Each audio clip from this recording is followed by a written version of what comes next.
speak so well quite startled Woot, and perhaps he stared a bit rudely at the Scarecrow.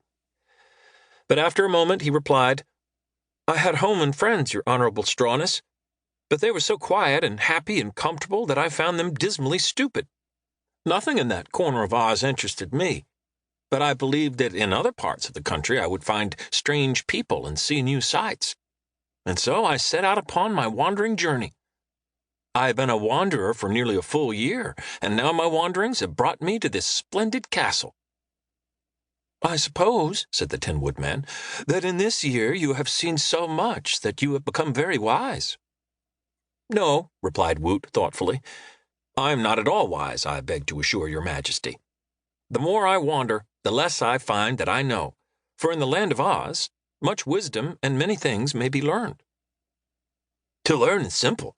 Don't you ask questions?" inquired the Scarecrow.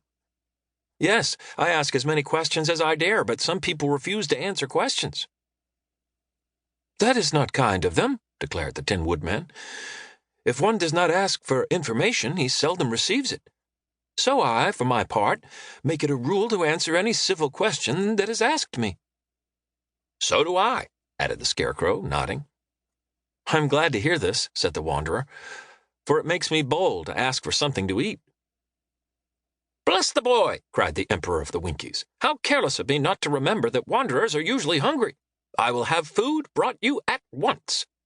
Saying this, he blew upon a tin whistle that was suspended from his tin neck, and at the summons a servant appeared and bowed low. The Tin Woodman ordered food for the stranger, and in a few minutes the servant brought in a tin tray heaped with a choice array of good things to eat, all neatly displayed on tin dishes that were polished till they shone like mirrors. The tray was set upon a tin table drawn before the throne, and the servant placed a tin chair before the table for the boy to seat himself.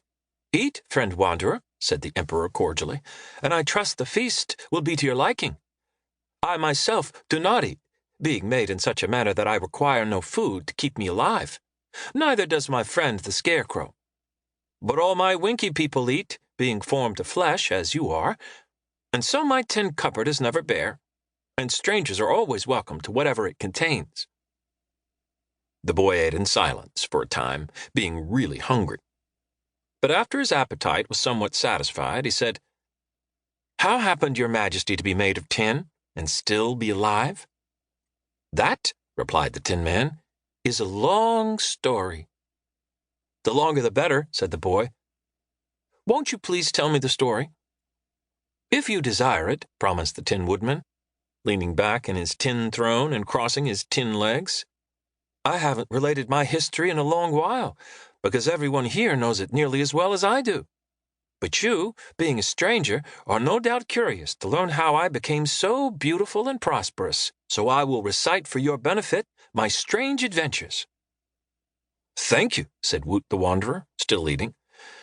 "I was not always made of tin," began the Emperor, "for in the beginning I was a man of flesh and bone and blood and lived in the Munchkin County of Oz.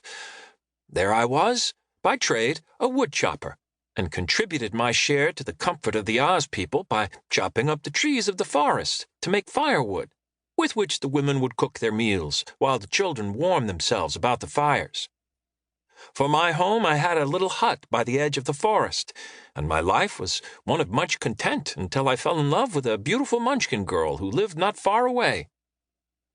"What was the Munchkin girl's name?" asked Woot. "Nimmy-Amee. This girl, so fair that the sunsets blushed when their rays fell upon her, lived with a powerful witch who wore silver shoes and who had made the poor child her slave. Nimmy-Amee was obliged to work from morning till night for the old witch of the East, scrubbing and sweeping her hut and cooking her meals and washing her dishes. She had to cut firewood, too, until I found her one day in the forest and fell in love with her. After that, I always brought plenty of firewood to Nimmy-Amee, and we became very friendly. Finally, I asked her to marry me, and she agreed to do so, but the witch happened to overhear our conversation, and it made her very angry, for she did not wish her slave to be taken away from her. The witch commanded me never to come near Nimmy-Amee again, but I told her I was my own master and would do as I pleased, not realizing that this was a careless way to speak to a witch.